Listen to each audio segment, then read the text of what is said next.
Pitt Football Summer Camp is here, and folks, we're going to preview it and the biggest things to watch and a few players I am on the lookout for. I'm the host of the Locked On Pitt podcast, Nick Farabaugh. Let's get right into it. Are Locked On Pitt, your daily podcast on the Pittsburgh Panthers, part of the Locked On Podcast Network, your team every day.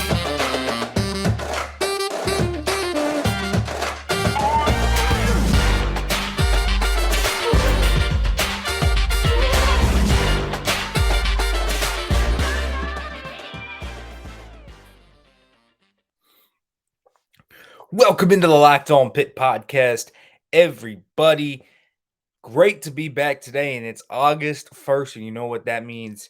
It is the first day of summer camp, folks. We are just a few weeks away. We're about 5 weeks away from Pitt taking on West Virginia. It's not that far away, believe it or not, but summer camp is up. We're going to start hearing some rumblings and some buzz about who's going to step up, who's going to really contribute this season. And that is a very, very fun and exciting time of the year. This is always when you start to smell football. College football is on the horizon, everybody. As always, though, folks, before we get into the depths of the discussion, make sure to like, comment, subscribe here. If you are watching this on YouTube, if you are listening to this, make sure to leave a comment and give me some type of advice, because I always love to hear from the listeners of this great podcast. And, folks, today, I really do want to talk a lot about just the team overall.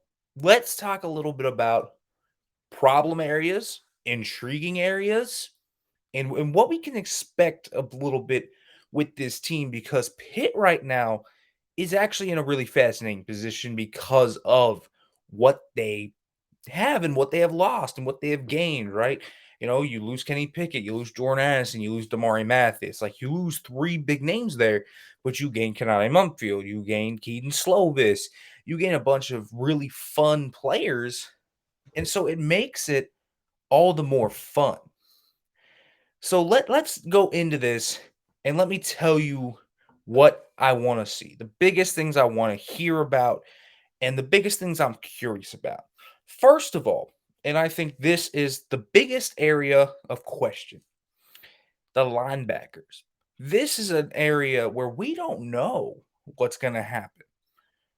You know, you had to retool the whole linebacker room, essentially. This is the one area on the defensive side of the football where we can point to it and say there was a lot of turnover. This was an area that had to be completely retooled and revamped, and you had to bring in more talent, right? Because you lost Phil Campbell, you lost Chase Pine, Cam Bright transfers to Washington, you lose Johnny Patrician, you lose four guys right there with a ton of experience. Now, Sebastian Dennis is back, and that's obviously going to be huge for Pitt. They have their leader, and Voss is obviously going to man that middle with Mike and maybe even play a little bit outside of money if they need him to. But outside of him, there's a lot of question marks that are really intriguing, though. And I think you really like some of these guys, right? Bengali Kamara, like, remember what he did in the Peach Bowl? He was really good in that game, made a few really nice tackles, looked extremely smart, looked extremely ready to go. This was a guy that I'm excited for, because you look at every time he's been on tape and he has showcased good traits, high-level stuff, and I've seen him in practice. I've talked to him enough. I'm excited to see what Bengali Kamara brings here. I think he's going to be a really solid player there at that money spot. Then you look to the star spot. This is the most uncertain of all the three, because I think you kind of know what Bengali is. You have the athleticism of a Shane Simon from Notre Dame, but we haven't seen Solomon DeShields in the same way we have seen Bengali Kamara. We know he's an athletic freak. Used to play receiver. Remember, he was a backup receiver last year when Pitt started getting a lot of injuries, and you had Taysir Mack and Melkeith Stovall and Trey Tipton banged up and Barton out, of course. You got Solomon DeShields there as a emergency receiver because he's an athletic freak. So what does he bring to the table? And then Tyler Wiltz is the biggest question that you look at. It's like, what is he going to be? Because I think the potential with Tyler Wiltz is really fun. I think it's a really exciting player there at that star. It's just always with players coming up from the FCS, right? It's always about, well, how did they translate? I think we'll get an idea here. Just looking from a physical standpoint, too, going out of practice, just want to see how he moves, how he looks, different types of things where you maybe don't get that type of feel, but you want to have that type of feel. I think that's an important aspect to all of this and something that you really need. And so Tyler Wills is interesting. And then behind Voss, you got Brandon George. I think you feel good about Brandon George. He's another guy that has experience playing. So I like that fact. Again, he's not as athletic as some of the guys we're talking about, but very smart, disciplined player, hard hitter. He's the type of a throwback type of linebacker that I think every team needs. You need that little bit of a tone, so that little bit of an enforcer for you. So linebacker is a big question. Who else will emerge out of that? Because the big thing here was Marquand Pope is now medically ineligible. And we heard that at ACC Media Days that he is not going to play this year. And he looked really good in the spring, according to Pat Narduzzi. So who else is going to step up there? What if there's an injury? Is Aiden Henningham ready? What about Kyle Lewis, right? Kyle Lewis was a big name in this recruiting class to me. I was anticipating what he could bring to the table. So let's see what the linebackers can do. They're a little thin here, though, so that could be a question mark. But I like the top 6 enough to at least, I think, get them there. Another thing I really want to watch and hear about the receiver room, right? The wide receivers, I think this is a nice receiver room. I think they have some talent here. Who's going to be the wide receiver 3? Who's going to be the guy that steps up? Because this is a wide receiver room that after Jared Wayne and after Kanade Mumfield, it's like, well, who actually is going to be the big guy that steps up? Because here's the thing, it could be Jalen Barton. I think you have to be a little bit excited about what he brings from an athleticism standpoint. And he was just starting to really get things going. But also, Jaden Bradley is this height, weight, speed guy that's really intriguing and has really good route running skills for his size. Then you have Addison Copeland, who is fun. Shane Obiko, who is a huge speedster track athlete from Texas, right? You have all these guys. Bub Means is officially eligible. He's a guy that caught almost 20 yards per reception last year, and he was a hugely explosive player. He's probably their answer to Taysier Mack.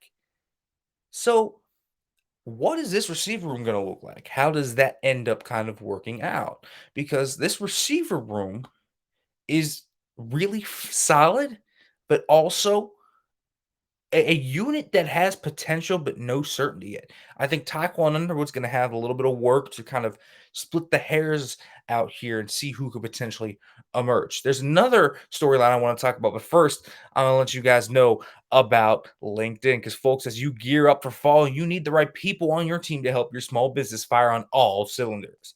LinkedIn Jobs is here to make it easier to find people you want to talk to faster and for free. And all you have to do is create a free job in minutes on LinkedIn Jobs to reach your network and beyond in the world's largest professional network of over 810 million people. Add the job, add the purple hashtag hiring frame to your LinkedIn, and get ready to search for the candidates you want. You can put screening questions in there. Make it easy to focus on your candidates. Small businesses loved LinkedIn, and they rate it as the #1 provider in delivering quality hires versus leading competitors. LinkedIn Jobs helps you find the candidates you want to talk to faster. Did you know every week nearly 40 million job seekers visit LinkedIn? Post your job for free at linkedin.com/lockedoncollege. That's linkedin.com/lockedoncollege to post your job for free. Terms and conditions apply. Welcome back here to the Locked On Pitt podcast, everybody, as we are talking here through a little bit of just a very preliminary preview of summer camp and what I want to look for, some of these storylines that I look at in linebackers, receiver room. The third one I think that we need to pay really big attention to, and there's obviously a ton, and there's going to be microcosms. It's the offensive line, and I think that outside of the quarterback competition, this is the most interesting actual competition, because what is the competition? We don't even know who some of the competitors are going to be in this room, because here's the thing: you look at it and you say 5 starters: Warren, Minor, Drexel, Cradle, Hoy. And that could be the case. It absolutely could be. But we have talented players like Matt Gonsalves to consider here, Ryan Jacoby, Terrence Moore. You have these names. Blake Zubovich, Ryan Baer, right? Branson Taylor. Like, this is a really deep offensive line room, and it's a really experienced one. And it's one of the best in the ACC, if not the best on paper. And so this is an offensive line group that's really going to be competing for a lot of jobs.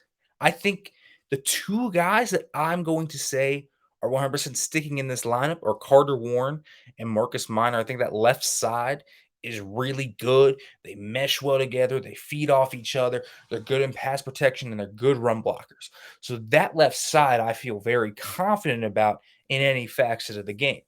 But maybe you want to get more athletic up front. Well, maybe you move Terrence Moore in center. Or maybe you want to get a little nastier. Well, maybe Jake Cradle splits the center. He has that capacity. Maybe a Blake Zubovich or a Ryan Jacoby plays there. Or you slide Gabe Hoy inside and play Matt Gonsalves or Branson Taylor or Ryan Baer.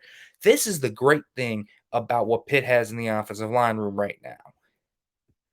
Because Pitt has so many different options. I can mix and match so many different things here for Pitt on that offensive line room.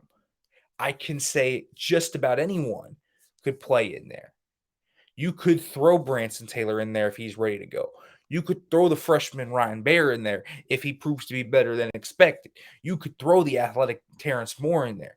And I think Owen Drexel's the most interesting senior out of this group because remember some of the struggles he had last year. He wasn't necessarily dependable in getting actual good snaps up. He's not an overly dominant type of center. He's a solid kind of very chill center, right? He's not going to be a guy that usually overpowers you, but he's steady, doesn't really get run over. Maybe if he's facing super top competition, you can get into a little bit of trouble, but he's usually a steady guy. But he's not necessarily an elite player. So is he potentially upgradable? I think there could be a potential upgrade there if Pitt can find one. The question is, who would that be? Would that be Zubovich? Would that be Terrence Moore? Would it be Jake Cradle?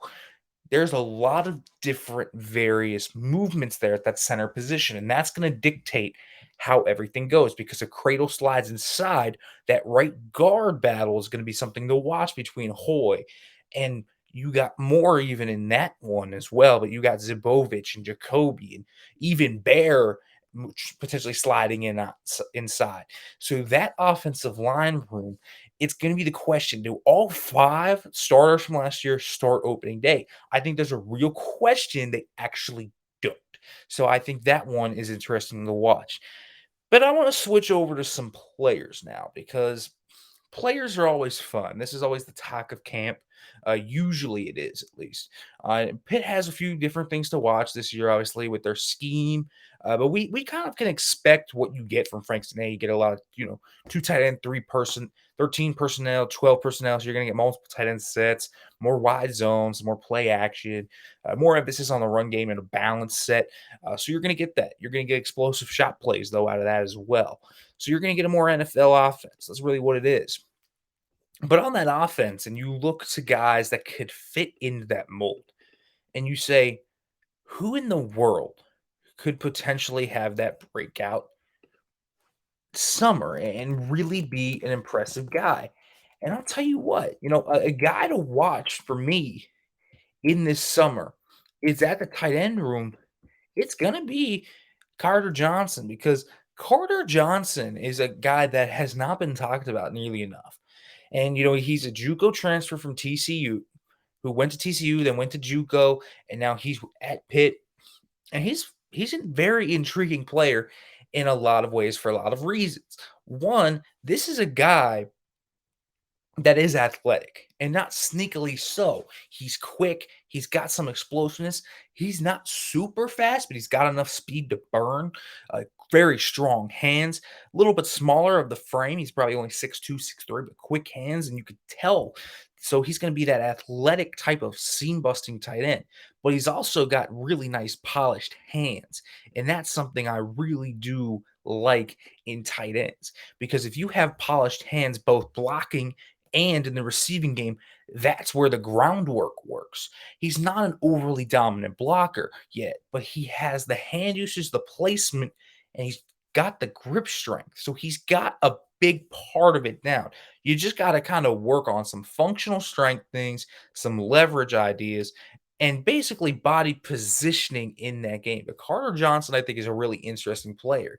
I think that he could actually have a bigger impact than people think upcoming this year, especially with so much expectation for those multiple tight end sets, folks. This is huge for Pitt to look at.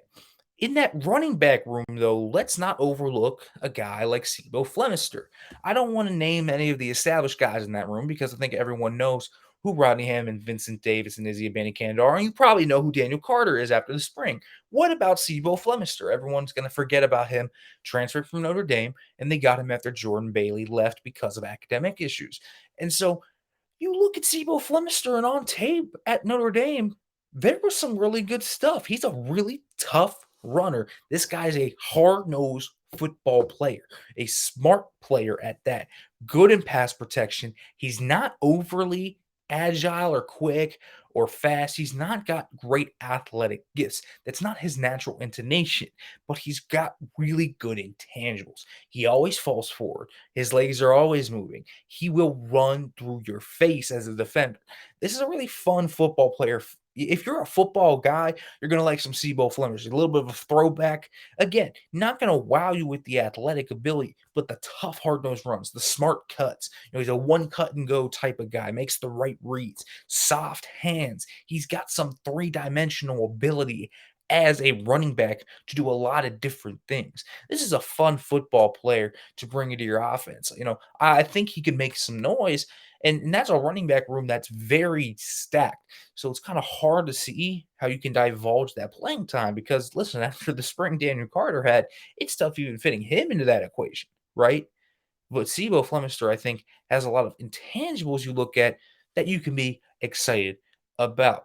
There are more players I want to talk about, but first, let me talk to you guys about Bet Online because BetOnline.net is the fastest and easiest way to check in on all of your betting needs. Find all your favorite sports and events at the number one online source for odds, lines, and games. Find reviews and news for every season, including Major League Baseball, NFL, NBA, NHL combat sports, esports, and even golf. BetOnline continues to be the top resource for all your sporting wagering information from live in-game betting, scores, podcasts. They have you covered in all areas. Head to BetOnline today or your mobile device to learn more about the trends and the action happening right now. BetOnline, where the game starts. Welcome back to the Locked On Pitt podcast, everybody.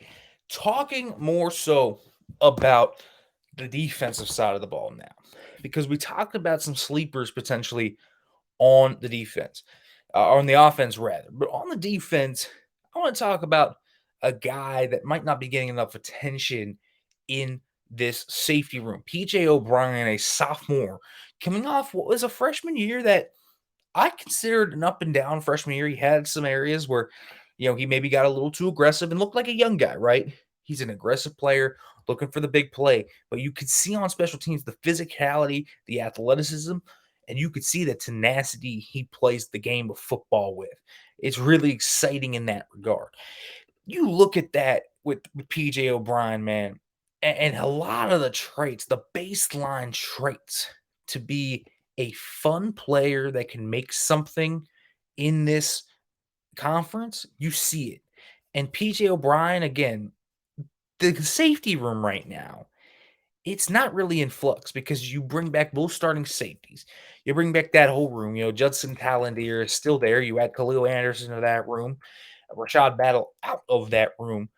But PJ O'Brien was a solid safety, a backup safety as a freshman. And this is a really key sophomore year for him. And I think if he could take that step forward, I think Pitt fans could actually be really enthused about what they see because Pitt could use some safety depth there just in case one of Hill or Hallett would get hurt. or whatever would happen in a game because they need some safety depth. That has been a question mark, and I think PJ O'Brien has the athleticism to bring a lot of fun things to the table. Defensive tackle. I want to talk about this because I want to talk about Elliott Donald, and this is the big year for Elliott Donald. I think no Keyshawn Camp anymore. You bring back a lot of those vets. Devin Danielson, obviously Kalijah Cansey, but you still have David Green. You still have Tyler Bentley. You still have a lot of familiar names, DeAndre Jules, guys that have played before in that role. But Elliott Donald is there. And after really a year just to sit and kind of marinate and get his body right and do all that, he looks jacked this year. He looks like a legitimately different player. That's very exciting to me about what I could see with Elliott Donald because there is room for a player to break in there. Now, it might not be him, and it could be a Dorian Ford. That's certainly possible. It could be Chris Maloney. It could be someone like that, right? But and this is the thing about Elliott Donald. He has great natural gifts. The springiness, the athleticism of the first step is all there. And I know that's a big thing that I focus on and I kind of reiterate. Not everyone with the great first step is a good football player, but a baseline for the ceiling of their career is there. Elliott Donald has that. His motor is hot. He obviously has a great lineage. He's got those football bloodlines. He works with Uncle Aaron, right? That's a big thing, though, because he can get all of those tips. It's kind of the same thing if you think about J.J. Watt and T.J. Watt, right? In a lot of similar ways. Now, that doesn't mean like Donald's is going to be a T.J. Watt-esque player, but you can learn from greatness, and that is something that is really going to be good here for Elliott Donald. Had to work on his hands last year, had to get that functional strength up. Looks jacked, and that's going to be a big thing. When you saw him in the spring, this was a different type of guy. He just looked big. And so, very excited to see what he can bring to the table. I think there's a legitimate chance here. Elliott Donald cracks into this rotation and the interior defensive line. Now, I do want to go back over to the offensive side of the football. I want to talk about a more established name that a lot of you are very excited to see, and that name would be Gavin Bartholomew. And why do I want to talk about Gavin Bartholomew? Because this is such an interesting year for him. He's going to embrace a different role. While it doesn't seem like he would, he was an H-back mostly last year. H-back is a different role than playing the traditional F or the Y or the inline tight end role. And he didn't do that a lot last year. Pitt tried to actually not play a lot of inline tight end last year. They set it off the offset H-back, put him in that off to that sidecar with Kenny Pickett, or Lucas Krull was outside. So it's going to be a new route tree for Bartholomew to learn. He's going to have to be a stronger blocker at the point of attack. He's going to have to do more. He's going to have to do everything. And that's going to be something because this is going to be huge in 12, 13 personnel. If you want to mix and match personnels and create mismatches for defenses in this type of system, boy, you better be able to do that because otherwise you can't disguise plays and you become predictable. And so Gavin Bartholomew is going to be a huge reason why this either works or doesn't. But he looks different, right? This was a kid that was great as a freshman. He was a freshman All-American, really good. But one thing he never really had that was apparent was he did have a freshman body. He's big, he's athletic. He never was, though, impressive physically in terms of, oh, he's super strong or, oh, he's this. He was just tough and he was really had a great spirit about him, a tough player to bring down and match with physicality-wise and energy-wise. Now, man, this kid looks like a college player. He looks jacked. And we're talking about body transformations. At this level, this is huge. Freshman to sophomore year, those body transformations can change a player's game. If he picks up on some of the stuff he could potentially pick up on, I'm telling you, Gavin Bartholomew has first team All ACC potential in his blood. We'll see how he translates into that role, but I'm very intrigued. I want to hop back over to the defense for my third player to watch that I'm very interested to see, and that would be along the defensive line, one Mr. Dayon Hayes. And how could I not be excited to see what Dayon Hayes brings to the table? Because, folks, Dayon Hayes ended the year on an absolute tear last year. And there's plenty of reasons why, right? He's got great bend. He's got great burst. His motor runs hot 24/7. But Dayon Hayes this year, this is the year that he should be ready to crack it open. This should be the year people know the name Dayon Hayes just outside of Pittsburgh. I would be very surprised if people don't know who Dayon Hayes is by the end of the year. We already saw it start to come last year. He's developed new moves. He's got that chop rip combo. He's got that cross chop rip. He's got the rip and dip. He's got a spin move. He's got different types of moves. Now let's see that bull rush. Let's see him add some of that. Let's see him add some dimension to this, right? He's got great mentors in Haba and Deslin Alexander and John Morgan and all those guys. But Dayon Hayes, this is a guy that has a lot of the traits you want in a really good college pass rusher. And so I think in summer camp, you're going to hear a lot about this kid. I think you're going to hear a lot of good things about him. This could be the year Dayon Hayes really puts his name on the national scene, if you will. All right, folks, we'll be back tomorrow. Of course, we are going to talk about some summer camp stuff. Media day tomorrow, ACC media days across really the entire ACC, not the traditional ones in Charlotte, but everyone's first day of camp. They will be tomorrow. Pitt will be down there at the South Side. We'll talk about some things learned there, maybe even some player audio for y'all to listen to. As always, folks, thanks for listening to the Locked On Pitt podcast. And as we end it, hail to Pitt.